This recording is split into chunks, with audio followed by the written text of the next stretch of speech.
Eh bien, peut-être un favori pour la victoire d'étape lâché, Laurent Bellet. Oui, Rémi Coriol.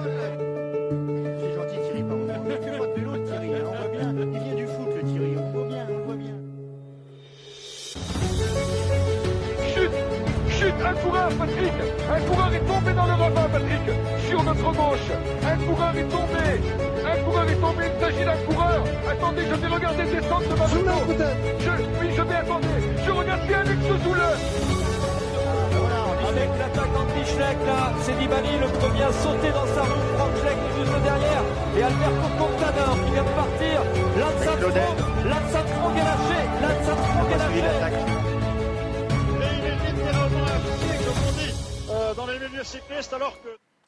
Bonsoir à tous et bienvenue pour cette nouvelle émission des commissaires de course. Désolé pour le retard, j'étais, pour être tout à fait transparent, aux prises avec le Platzer Vassel sur Zwift et ça m'a pris un petit peu plus de temps que prévu, donc j'ai une grosse dizaine de minutes de retard et je m'en excuse encore une fois. Bref, aujourd'hui on va comme d'habitude débriefer un petit peu ce qui s'est passé dans la journée. Il y avait pas mal de courses, donc on va prendre le temps de revenir tranquillou là-dessus. Il n'y a pas forcément d'actu, je fais un petit tour mais non.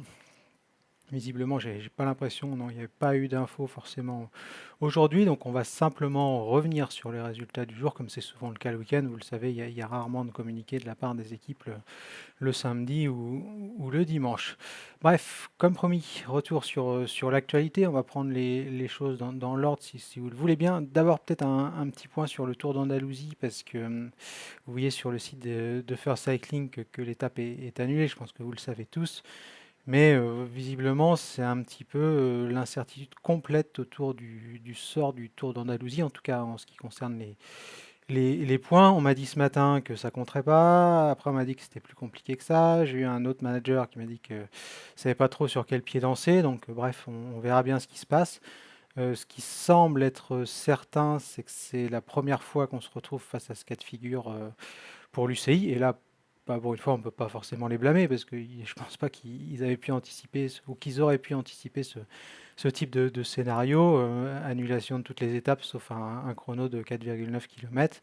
J'ai été voir les règlements, j'ai essayé de fouiller, j'ai posé des questions aussi aux principaux intéressés. Personne ne sait me répondre. La seule chose que j'ai lue, moi, sur les règlements UCI, c'est qu'une course par étape, et Delgato vous l'a mis, je crois, aussi sur le Discord, est obligé de faire un minimum de 2 jours. Donc clairement, on n'est pas dans ce cas de figure pour le Tour d'Andalousie, puisqu'il n'y avait qu'une seule étape. Donc logiquement, au mieux, si on devait compter des points, ça serait une 1 Pro, c'est-à-dire une course d'un jour de Pro Series. Donc ça enlèverait les points de l'étape et les points du leader du classement général. Est-ce qu'on peut compter le chrono de 4 km via point 9 comme une étape? Je ne sais pas. Je sais qu'un prologue, normalement, c'est moins de 8 km. Donc logiquement, ça devrait être un prologue, classé comme un prologue. Mais sauf qu'un prologue, ça ne peut exister qu'en 4 courses par étape. Et comme je vous l'ai dit, bah, s'il n'y a qu'une journée, c'est pas une course par étape. Donc vous voyez la complexité du dossier. Donc je suis allé encore voir plus loin sur les épreuves d'un jour, sur le règlement ici, et notamment ce qui concerne les chronos. Je pensais qu'il y aurait d'indiquer une distance minimale pour un contrôle à montre. C'est pas le cas. Il y a des distances maximales qui concernent les Pro Series, les championnats du monde, les points 1, les points 2, etc., les juniors. Bref, mais il n'y a pas de critères minimal. Donc ça veut dire qu'en gros, on peut faire, si on veut, un chrono de 500 mètres. Alors là, encore une fois, je ne veux pas blâmer l'ICI, parce que ça viendrait dans la tête de personne, enfin, ça viendrait à l'idée de personne de faire un chrono d'1 kilomètre. Mais je pensais qu'il y avait quand même une limite basse, et visiblement, c'est pas le cas. Donc le cas est complexe. On verra bien comment c'est tranché de la part de l'UCI. Je leur souhaite bon courage, parce que il y a des pressions diverses. Alors c'est logique, c'est pas complotiste ou quoi que ce soit, loin de là, c'est juste que il y a des enjeux qui sont assez importants. Il y a des équipes qui sont à la lutte au point. On voit que l'Autodestiny, par exemple, a scoré un max. Donc l'Autodestiny, je pense qu'ils ont tout intérêt à ce que ça compte, parce que ça fera un paquet de points. Par contre, les adversaires de la Loto, les adversaires, je sais pas, de la Cara Royale, même s'ils ne sont pas forcément concernés par le top 3 des équipes, bref, tous ceux qui n'ont pas scoré de points, peut-être qu'ils se disent ça peut être une bonne nouvelle si l'auto, on leur enlève leurs 200 points, même plus, parce que vous le savez, il n'y a pas que Van Gils qui a scoré. Donc j'imagine qu'il y a aussi des pressions qui vont être mises en place de la part des différentes équipes. Je baisse un peu mon micro parce que j'ai l'impression d'être un petit peu fort, et que ça va jouer en coulisses. On verra bien comment l'UCI va trancher cette situation qui est un petit peu unique et qui fera forcément aussi jurisprudence pour la suite, parce que ce qui sera décidé là sera décidé si jamais ça venait à se reproduire. Bref, voilà ce que je pouvais dire, c'est pas grand chose, c'est juste encore plus d'incertitude par rapport au Tour d'Andalousie. On verra dans les jours à venir si jamais il y a une décision qui est prise et quelle est cette décision, bien entendu. Retour donc sur les courses du jour. On va commencer par la semaine valencienne, pardon, pas catalane. La semaine catalane, ça n'existe plus chez les hommes, c'est une ancienne épreuve, qui avait lieu dans les années 90, si je dis pas de bêtises. Donc une étape très sympa. On avait vu hier un petit peu que cette arrivée à Choré de Cathy, ça devrait faire quelques différences. C'est Niam Fischer-Black qui s'est imposée. C'est Samuel, je crois, qui demandait hier justement si c'était la sœur de Finn. Bah oui, effectivement. Puis effectivement, elle est talenteuse parce qu'elle a remporté cette étape du Tour de la semaine de Valence. Décidément, je ne vais pas y arriver. Elle devance Gaillard et Alini et Katarzyna Nievadoma. Côté français, belle perf de Juliette Labou qui termine 4e. Et Marlène Rosser, qui était leader du classement général, termine à 50 secondes. Alors le classement général n'est pas dispo. Donc j'ai dit Rosser 50 secondes. Désolé, je vais faire un petit calcul en même temps. Elle avait 39 secondes d'avance sur Nievadoma. Donc 39 secondes, 15. Normalement, Rosser devrait conserver son maillot de leader. Ouais, je pense d'ailleurs elle a toujours ce petit symbole. Je ne sais pas si ils ont eu l'info First Cycling ou pas, mais logiquement, elle devrait devancer de quelques secondes Katarzyna Nievadoma, donc la polonaise. Donc voilà pour cette semaine cycliste valencienne. J'ai pas pu regarder parce que malheureusement, tout était un petit peu en même temps aujourd'hui. Il y avait le Tour des Alpes-Maritimes, il y avait le chrono d'Algarve. Elle le conserve pour 8 secondes, merci Malavital. Effectivement, j'ai pas vu le classement général sur First Cycling et salut à Malavita, bien entendu.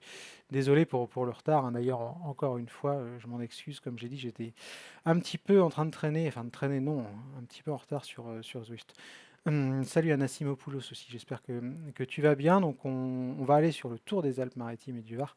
Là j'ai regardé l'étape, une étape assez sympa à suivre avec un petit peu de suspense. Bon, je ne vais pas non plus survendre le truc, mais voilà, il faut saluer la performance d'Andrea Mifsud et qui est-ce qui était avec lui? C'est Morne Viandniker qui lui échappait tout le temps. C'est vrai que c'est l'ami Mathieu du forum, l'ami Matmic qui me faisait remarquer ça. Et c'est vrai que Viandniker, il est vachement souvent à l'avant. Il a résisté un petit peu moins longtemps qu'Andrea Mifsud, qui a malheureusement pas réussi à s'imposer. Alors j'ai pas compris ce qu'a fait Jean-Louis Leny. Ce qu'il avait oublié que Mifsud était toujours devant. C'était assez bizarre de voir un gars de Nice devant. Alors il n'aurait pas gagné, hein, Andrea Mifsud, mais voilà, en termes d'image, ça fait pas terrible de voir Leny qui court sur Mifsud et qui d'ailleurs a complètement explosé.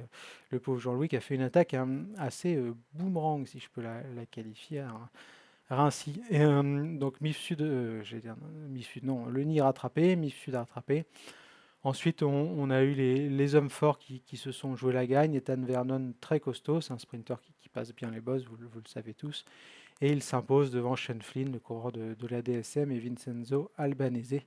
Derrière, on retrouve Tobias Johansen. D'ailleurs, vous remarquerez que Vernon, il n'a pas levé les bras, hein. Il a passé la ligne, il ne s'est pas arrêté. Je pense qu'il y a eu un peu la jurisprudence Johansen de la veille. Il s'est dit, tant pis, quitte à perdre quelques mètres et à ne pas lever les bras, j'assure le coup et on verra bien ce qui se passe. Donc, Ethan Vernon vainqueur, doublé britannique, troisième un Italien. À noter qu'il y a eu des cassures, et ça va être important aussi parce que le tracé de ce Tour des Alpes-Maritimes n'est pas forcément le plus dur du monde, donc perdre 7 secondes, ça peut être un peu rédhibitoire pour la suite. Et parmi les coureurs qui ne perdent pas de temps, on va noter donc Tobias Johansen, qui est peut-être le grand favori, Romain Bardet, Benoît Cosnefroy. Belle perf, très belle perf de Mathis Grisel. Mathis Grisel junior l'an passé, récupéré chez AG2R par la Lotto Destiny et qui signe sa première belle perf donc chez les grands et c'est plutôt pas mal. On retrouve aussi dans ceux qui perdent pas de temps Paré Pinte, Woods, on retrouve un peu les mêmes qu'hier, Tronchon, Guillaume Martin qui n'avait pas eu de bol hier, victime d'un incident mécanique au pied de la bosse, Romain Grégoire, Kevin Jeunesse, Clément Braz-Afonso aussi qui a fait une belle montée hier sur le Mont Faron, Mathieu Burgodeau, ça va faire du bien à Total Energy d'avoir placé un mec dans le bon groupe. Et parmi ceux qui perdent du temps, malheureusement, Steph Kras, pardon, Jordan, c'est plus ou moins normal. Ewen Kostiou, on retrouve Chris Hamilton aussi, Dylan Teuns. Je vois Villermo aussi à 14 secondes, puis plus loin, on va regarder un petit peu. Moi, je pensais que Tversnes serait mieux sur ce type de parcours. Je me suis trompé, Sbaragli un peu juste aussi. Et non, visiblement, il n'y a pas grand monde d'autres qui perd vraiment du temps, enfin de connus, je redescends un petit peu. Arthur Jalado, tiens, qui était bien hier, qui perd 5,43. Alors, est-ce qu'il a eu un souci? Je vois qu'il finit avec Pierre-Henri Basset. Je ne sais pas trop ce qui s'est passé. À vrai dire, j'ai pas trop vu. Et vous le voyez, pas mal de DNF et de DNS aussi. Il y a peut-être des coureurs qui ont chuté ou qui étaient en méforme forme hier et qui malheureusement n'étaient pas en mesure de prendre le départ aujourd'hui. Donc demain, ça va être une étape un petit peu plus difficile. Vous le voyez, le col d'Aise, le col de Châteauneuf et la montée de la Cine. Bon, c'est pas insurmontable et clairement, si tout le monde est un petit peu au même niveau comme hier sur les pentes du Mont Faron, eh bien ceux qui ont récupéré les 7 secondes devraient être avantagés. La bonne nouvelle pour les adversaires de Johansen NC, c'est que personne n'a pris de bonification. Alors en route, par épinte a pris une seconde, mais sur l'étape, il y a Albanese, Flynn et Vernon ne devraient pas jouer la gagne demain. Albanese, c'est peut-être le seul, mais bon, je pense que c'est quand même un petit peu trop dur pour lui. Donc la bonne nouvelle, c'est qu'il n'y a pas de bonif à rattraper en plus. Il y a juste par épingle qui pique une seconde, mais en dehors de ça, tout le monde est plus ou moins dans le même temps. Enfin, en tout cas, il n'y aura que 7 secondes à rattraper pour ceux qui ont pris la cassure aujourd'hui. La suite, si vous le voulez bien, la suite, et je vais aller voir vos commentaires aussi entre-temps. Johansen a fait 4 du sprint, il a levé les bras encore une fois. Nassimopoulos c'était qui chambre un petit peu Johansen, c'est bien gentil, mais oui, c'est vrai que le pauvre Johansen, je pense que la prochaine fois qu'il gagne une course, il n'est pas prêt de lever les bras ou de se relever avant la ligne, à mon avis. Alors, il faudrait vraiment qu'il ait une belle marge d'avance. Bref, le Tour d'Algarve. Le Tour d'Algarve, là, il y a des choses à dire par contre. Déjà, il y a des déceptions. Clairement, Wout van Aert c'en est une. Je pensais qu'il serait quand même mieux sur ce type de chrono, au moins sur sa classe. Là, il est loin, puis loin derrière des coureurs qui sont moins forts que lui, hein, sans faire offense à Rune et Rodgotz. L'imaginer derrière Van Aert sur un chrono de 22 km, même sur un Van Aert qui n'est pas à 100%, c'est quand même assez décevant, je trouve. Bissegger qui termine aussi à 1,20, c'est des coureurs qui perdent du temps. Jungels, malheureusement, on a l'habitude. On voit que Sepkus est loin du compte. Un Tao qui prend 1,50 aussi, je trouve que ça fait beaucoup. Legnesun, on voit que c'est difficile. Higuita, on est plus dans la norme.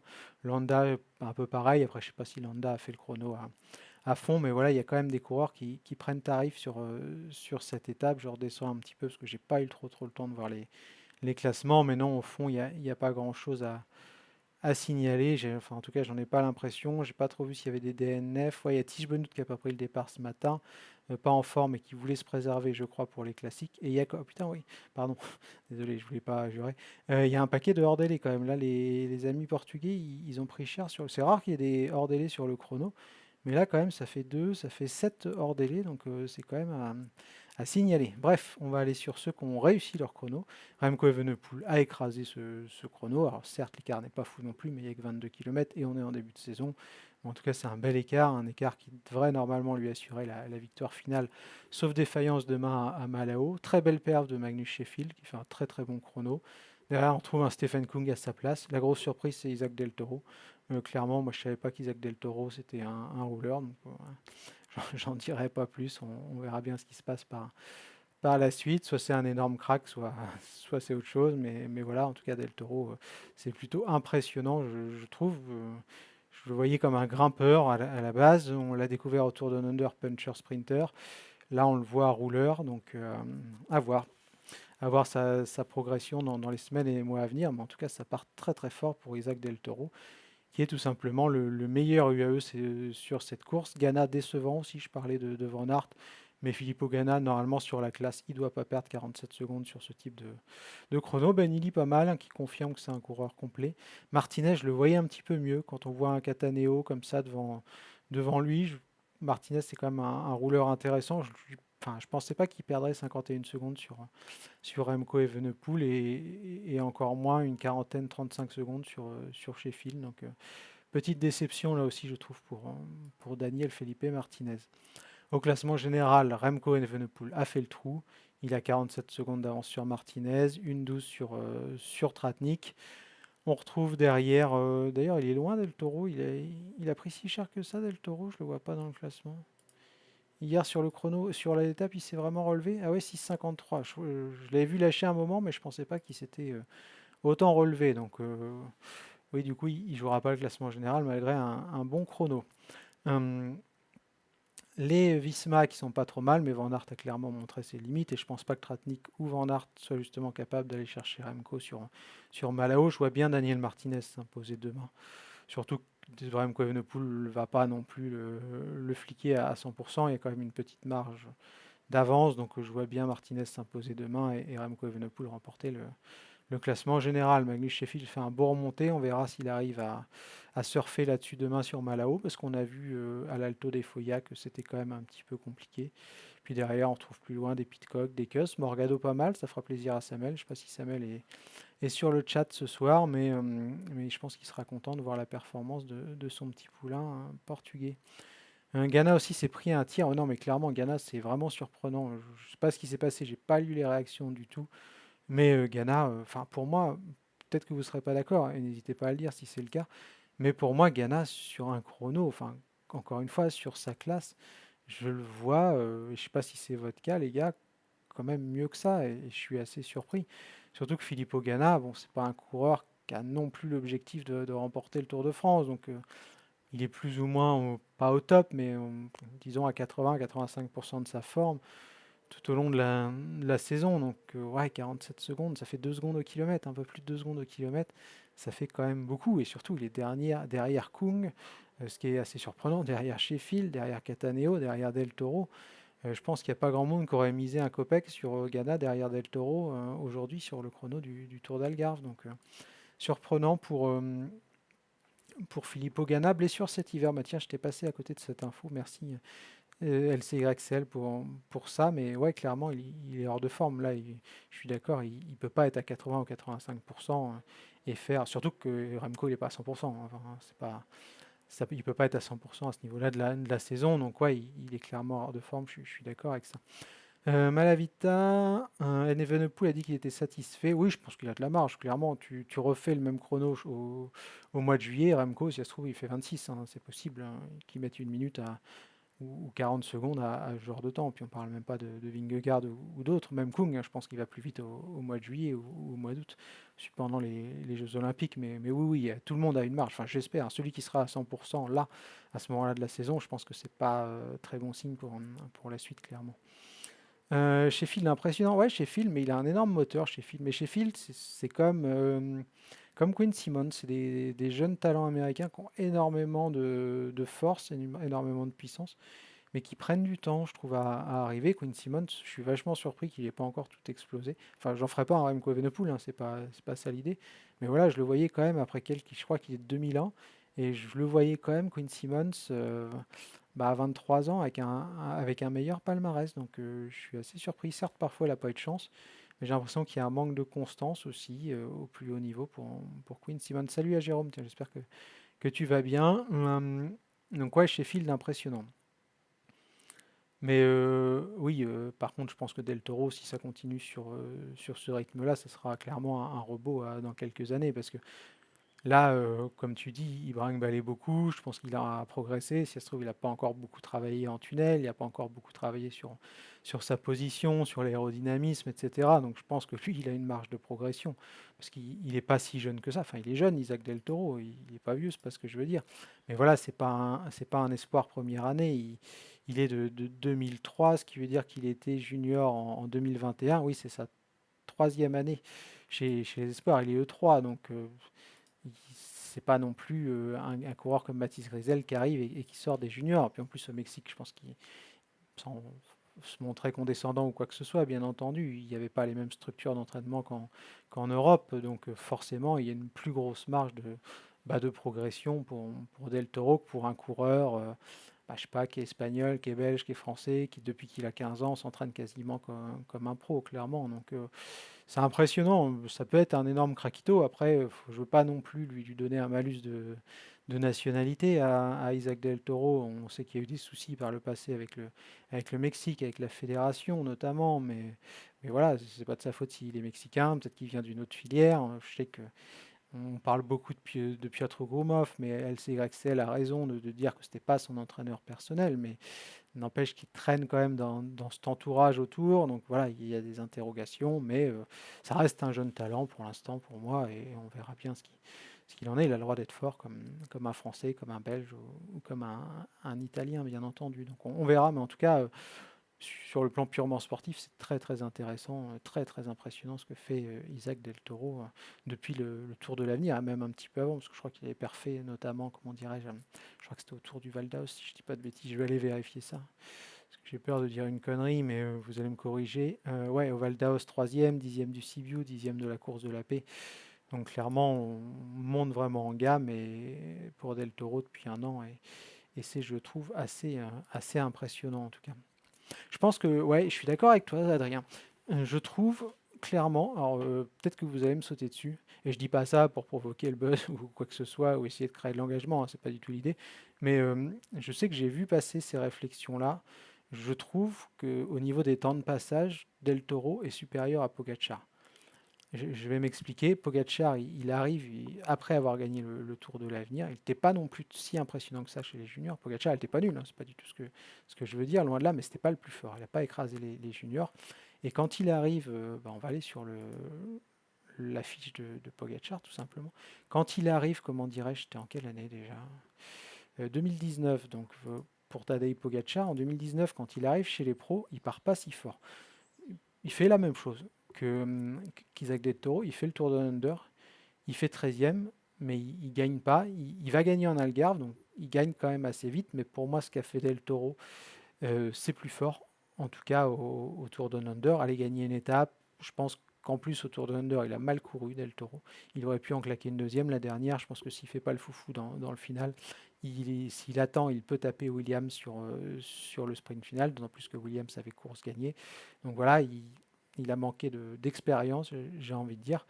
Mais clairement, pour l'instant, il est au-dessus des temps de passage de Tadej Pogacar, parce que je trouve que remporter une étape du Tour de Under et faire troisième ou quatrième, je ne sais plus, du classement général, faire la perf qu'il a fait sur le chrono, c'est plus fort que remporter le Tour d'Algarve comme l'a fait Pogacar en 2019. Donc surtout que Pogacar, il bat Kraf Andersen et Pouls, plus un jeune Henrik Mas. Vous voyez, le top 10 n'est pas non plus archi fou. Sur le chrono, Tadej, qu'est-ce qu'il avait fait? On va regarder ça. Tac, tac. Oui, voilà, il fait 5e du chrono, mais vous voyez, juste devant Arnaud Démare, c'était pas non plus la performance du siècle. Je trouve que la performance d'aujourd'hui de Del Toro sur le chrono du Tour d'Algarve est plus forte que celle de Tadej Pogacar. Donc si je retourne sur la fiche de l'ami Isaac Del Toro, on va essayer de basculer. Vous voyez, donc troisième du Tour de Under, victoire au Tour de Under. D'ailleurs, c'est marrant parce qu'ils font quasiment les mêmes courses, hein. Quand vous remarquez, c'est quasiment en miroir. Et on voit que Del Toro, il fait 3 du Tour de Under, qui loupe de peu la victoire sur la dernière étape, qui remporte une étape, qui fait, certes c'est un critérium, mais il fallait quand même j'allais dire se sortir les doigts, mais c'est pas très poli, mais voilà, ça montre aussi des capacités physiques intéressantes, une capacité de frotter, de faire troisième d'un critérium en Australie. Quand on débute, c'est pas anodin. Donc troisième du Tour de Under, victoire d'étape, quatrième du chrono de l'Algarve. On verra ce qu'il fait demain sur Malao. Comme il est loin, s'il va devant, c'est pas dit qu'il le remporte pas.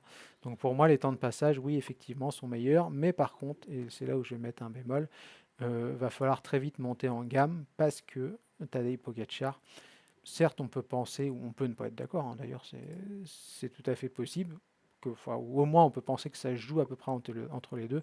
Mais voilà, derrière, on enchaîne quand même de manière très forte pour Pogacar, parce qu'on fait 6e du Tour du Pays Basque. Là, c'est quand même très costaud, très régulier sur les étapes. Derrière, on va gagner la Californie. On va faire 3e du Tour d'Espagne en gagnant 3 étapes. Donc voilà, si on se base sur l'année entière, pour égaler les temps de passage de Pogacar, Del Toro va falloir quand même qu'il s'accroche. Pour l'instant, sur 2 mois, enfin moi je pense que c'est plus fort, ça se discute, hein, je le conçois tout à fait. Mais voilà, à partir du mois d'avril, voire le mois de mai, il y a quand même une montée en gamme qui est assez énorme de la part de Pogacar. Et là, va falloir être, comme je dis, très très fort pour égaler les temps de passage du Slovène. Mais oui, pour l'instant, je suis assez d'accord avec toi, Adrien. Et il gagne le général, ouais, mais première année pro, mais Del Toro, c'est aussi sa première année pro, hein, sauf si je dis une énorme bêtise, mais l'an passé, pour moi, il est chez Monex, donc comme Pogacar était chez je ne sais qui, chez Ljubljana l'année d'avant. En fait, c'était 2 contis et je pense que je sais pas ce qu'il fait, mais je crois qu'il fait déjà des courses pro Pogacar chez Ljubljana en plus en 2018. Mince, je vais essayer de retourner. Mais de mémoire, il fait un bon Tour de Slovénie. On va regarder ça. Et oui, il gagne l'avenir. Oui, c'est ça. Il fait quatrième du Tour de Slovénie. Il remporte la course de la paix. Il fait la Crow Race. Ouais, pour moi, il a eu un programme plus consistant l'année d'avant où il passe pro, Pogacar, avec plus de jours de course que Isaac Del Toro, notamment un Tour de Slovénie, une Crow Race qui était une course hors catégorie. Donc, non, non, ouais, ça, c'est plus ou moins la même situation sur l'année qui précède, je trouve, le passage chez les pros. Del Toro a plus de coups d'éclat que Poggi à son âge. Poggi était plus régulier. Bah, plus régulier, je sais pas, parce que ça fait que 2 courses au final. On verra, je pense qu'on pourra tirer un premier bilan à la fin de saison, mais comme je le disais, je veux pas du tout minimiser ce qu'a fait Pogacar, hein. C'est pas du tout l'idée. Sa première saison pro à Pogacar, elle est absolument énorme. Mais voilà, Del Toro, s'il veut faire mieux que Pogacar, en gros, il faut limite aller gagner le Tour d'Espagne. Donc ça va quand même être très très compliqué. Et ouais, ouais, non, on verra, on fera les comptes en fin d'année, mais ça faisait longtemps, en tout cas, je trouve qu'on n'a pas vu un coureur partir si fort. Bah, depuis Pogacar, peut-être, ou depuis Remco, tout simplement, quoi. Ouais, Del Toro était un peu en dessous à Foya, par contre. Mais est-ce que c'était une montée pour lui? Après, il se découvre, c'était quand même une montée où il fallait être tout en puissance, hein. C'était bizarre, cette montée elle est bizarre, cette montée de Foya. On a vu que limite, ça bordurait presque. Enfin, c'était pas, c'était peut-être pas ce qui lui convenait le plus. Après, on ne connaît pas encore trop. On verra bien de toute façon ce qu'il en est. C'est plutôt cool d'ailleurs de comparer des jeunes talents comme ça, je trouve. Oui, la performance globale de Pogacar en 2019, ouais, c'est exceptionnel. Enfin, clairement, son année 2019 dans son. D'ailleurs, j'avais oublié, hein, c'est vrai que c'est bien d'en parler, d'avoir ce genre de débat, parce qu'on oublie, il y a tellement de courses, tellement de trucs qui se passent que moi j'avais oublié qu'à sa première année chez les pros, je vais pas mentir, j'avais oublié que Pogacar, il avait fait troisième du Tour d'Espagne. Je pensais que c'était un peu plus tard, donc c'est bien aussi de se replonger un peu des fois dans les palmarès, qu'on peut dire une énorme bêtise. Tu vois, enfin, très sincèrement. Avant d'aller regarder, je me disais que Del Toro ferait mieux certainement que Pogacar sur l'ensemble de l'année. Et quand on va se prendre le palmarès de Pogacar en 2019, on se dit bah ouais, en fait c'est ça. Donc bah non, enfin ça va quand même être compliqué de faire mieux. Donc ouais, c'est toujours bien. C'est pour ça que c'est cool ce petit débat, et ces petits échanges comme ça. Ça permet aussi de se rappeler certaines choses qu'on a oubliées parfois. Merci pour le sub, merci à Malavita, super sympa à toi pour Vélo Panache.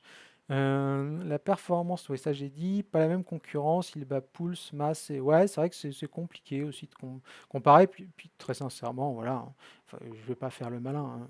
Moi, le Tour de l'Algarve 2019, je me rappelle pas, enfin, dans quelles circonstances il bat Pouls, Mas et Kraf Andersen, est-ce qu'il y en a un qui a chuté, est-ce qu'il y a eu des attaques, franchement, j'en sais rien du tout, j'ai complètement oublié, enfin, je l'ai regardé la course, mais voilà, je sais absolument plus ce qui s'est passé, ni le scénario. J'ai pas du tout le scénario en tête, donc je vais pas faire le foufou par rapport à ça. Merci pour les 3 abos, c'est super gentil, hein.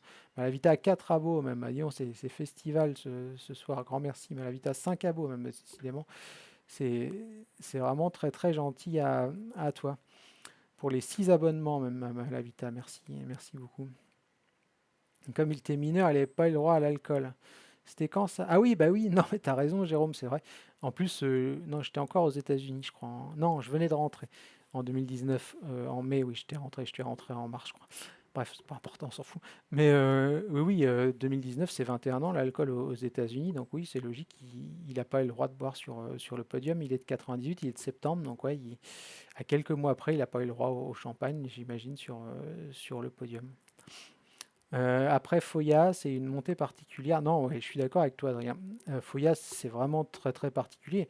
Souvenez-vous hier, enfin souvenez-vous, je pense que vous l'avez vu, et pour ceux qui ne l'ont pas vu, à un moment, les mecs, ils sont tous en ligne, et on voit que même un Van Aert, il pète à cause du vent et à cause du fait qu'il soit pas en grande forme. Parce que pareil, le Van Aert de juillet, pour le sortir de la roue, je pense qu'il faut y aller. Et on voit que tout se faisait en puissance. Un Landa est très impressionnant, je trouve d'ailleurs, dans ce rôle-là. Et on voit qu'il a fait péter tout le monde, qu'il n'a pas laissé un millimètre d'abri à ceux qui étaient derrière lui, à part Remco qui protégeait. Et clairement, c'est une montée assez atypique. Et je pense qu'au moment où vous sortez de la roue, souvenez-vous de Kung, Stephen Kung qui sort de la roue, pardon, je crois qu'il a pris tarif alors qu'il n'est pas lâché si loin que ça du sommet. Je vais essayer de revenir, c'était l'étape 2, c'était pas hier d'ailleurs, je dis des bêtises, c'était avant-hier. Et il est où l'ami Stéphane Kung? Ouais, il prend quand même 43 secondes alors qu'il lâche pas si loin de l'arrivée. Donc ouais, sur ce genre de truc, après vous vous retrouvez tout seul face au vent et clairement c'est très très compliqué, je trouve.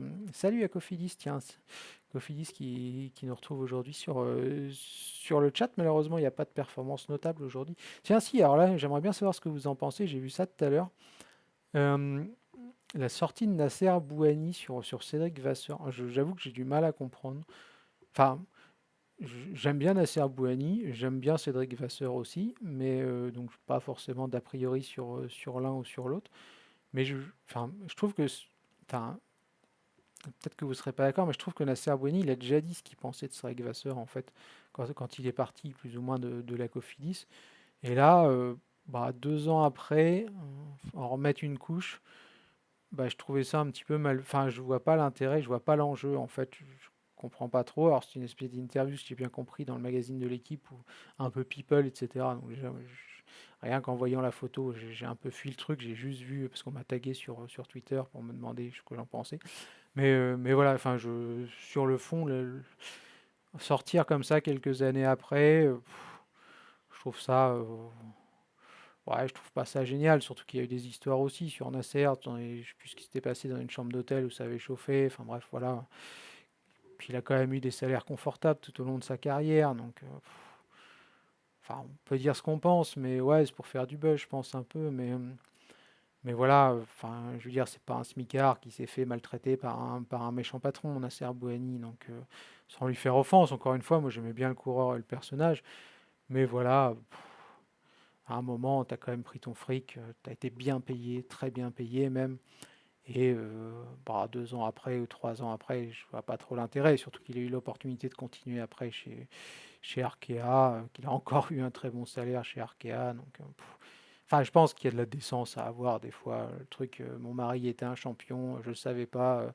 Ma femme, ma copine était, enfin, c'était sur l'affiche, là, je sais pas quoi. Ma fiche était comme ma fiche, n'importe quoi. Ma femme est actrice, je le savais pas. Enfin, faut arrêter de prendre les gens pour des idiots aussi à un moment. Comme Cofidis le dit, c'est pour faire du buzz un peu, j'ai l'impression, plus qu'autre chose. Et pour s'afficher, il faudrait lire l'interview, mais j'avoue que je pense que tu as raison sur le fond. LCYCL, mais moi, enfin, c'est dommage, vous avez peut-être trouvé ça con, mais enfin, quand je vois ça, la photo, que je vois un peu le titre, enfin, vraiment, après, si ça se trouve, c'est très bien à l'intérieur, mais moi, ça me repousse. Enfin, d'emblée, ça me fait un truc où j'ai vraiment pas envie d'aller lire, et j'ai certainement tort, hein, je le conçois tout à fait, mais voilà, enfin, quand je vois ça, je me dis, ouais, non, allez, c'est bon, on passe à autre chose quand même. Enfin, ou pas, parce que j'en parle ce soir, donc c'est un peu contradictoire. Par contre, je ne serais pas déçu de voir Del Toro à la Vuelta. Ouais, moi, je verrais bien Del Toro à la Vuelta aussi, je pense. Le fils de Cédric Vasseur était dans mon lycée plusieurs fois. Mais Cédric Vasseur, hein, après, moi je fais partie des gens qui aiment bien Cédric Vasseur. Cédric Vasseur, je sais qu'il ne fait pas l'unanimité. Mais je trouve que Cofidis, et encore une fois sans se montrer méchant par rapport à ceux qui étaient là avant, c'était une équipe à la papa avant, à l'ancienne. Et je pense que Cédric Vasseur, il s'est heurté, je pense pas, je suis quasiment sûr d'ailleurs, parce qu'on me l'a quand même confirmé pas mal de fois. Je pense que Cédric Vasseur, il s'est heurté à un mur à un moment, parce qu'il a voulu moderniser les choses, qu'il a voulu professionnaliser les choses. Et je pense qu'il s'est heurté à beaucoup de résistance, qu'il y a beaucoup de gens qui n'étaient pas du tout contents parce qu'ils étaient bien peinards et parce que ça se passait tranquillou, comme dans pas mal d'équipes à l'époque. On faisait ce qu'on voulait, un peu tranquillou, on vivotait entre guillemets, et lui, je pense qu'il a voulu mettre un stop, qu'il a voulu qu'on se professionnalise, qu'on travaille sur des sujets sérieux, etc., qu'on bosse, qu'on bosse, qu'on bosse. Et je pense que ça n'a pas plu à pas mal de glandus, et que les glandus, ils sont un peu pleins à droite à gauche, et que du coup, ils l'ont vite fait passer pour un méchant. Après, on me dit aussi, moi je le connais pas, hein, qu'il a pu avoir des méthodes de management qui étaient un peu sèches, donc je ne sais pas. Mais voilà, enfin, je pense qu'avant tout, Cédric Vasseur, c'est quelqu'un qui veut mener sa barque. Et clairement, ce qu'il a fait de Cofidis, ça marche bien. Alors certainement, il ne fait pas l'unanimité, mais si on se base que sur le plan sportif, eh bien, je trouve que entre le moment où il a pris Cofidis et le moment où on est aujourd'hui, Cofidis, elle est revenue dans les 15 meilleures équipes du monde. Donc, puis je n'ai pas l'impression que ce soit trop trompé sur le recrutement. Alors, il y a des erreurs forcément, mais on en ferait tous, hein, on ne peut pas faire du 100%. Mais voilà, je trouve qu'il construit un effectif qui est cohérent. Souvenez-vous, on avait reçu Quentin Douzery qui était data scientist et justement qui est chez Cofidis. Je trouve que c'est des pistes super intéressantes et ça montre aussi un certain modernisme, et je dis ça dans le bon sens du terme, que d'engager des personnes comme ça. Donc voilà, moi très sincèrement, je tire mon coup de chapeau à Cédric, hein. Je pense que c'est pas facile d'être à sa place. Je pense qu'on se fait beaucoup d'ennemis parce qu'on doit trancher, comme pour tous les managers de toute façon. Et je pense qu'il fait pas l'unanimité, mais de toute façon, je pense que moi non plus, là, donc globalement, c'est pas moi qui irai le juger. Mais voilà, enfin, en tout cas, si je me base que sur le plan sportif, euh, bah, tu peux que lui tirer ton chapeau, en fait, je pense, clairement. Et encore une fois, je le connais pas, hein, c'est pas un copain, c'est pas quelqu'un avec qui j'échange de manière régulière ou même de manière sporadique. Donc voilà, j'ai rien à gagner ni à perdre là-dedans, bien entendu, mais moi je trouve, enfin, j'aime bien ce qu'il fait, en tout cas sur le plan sportif. Je trouve qu'il a vraiment redonné ses lettres de noblesse à la Cofidis. J'étais un petit peu sceptique au début, je dois l'admettre, mais je trouve que c'est plutôt très très bien ce qui fait Cédric Vasseur, en tout cas. Pour Nasser, ça fait un peu, j'existe encore.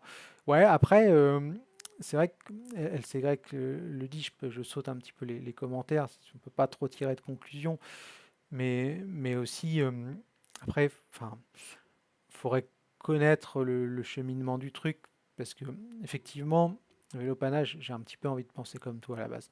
Ça fait un peu, j'existe encore, mais après, je me pose aussi la question, tu vois, et ça vaut ce que ça vaut, parce que j'y réfléchis en même temps que je parle.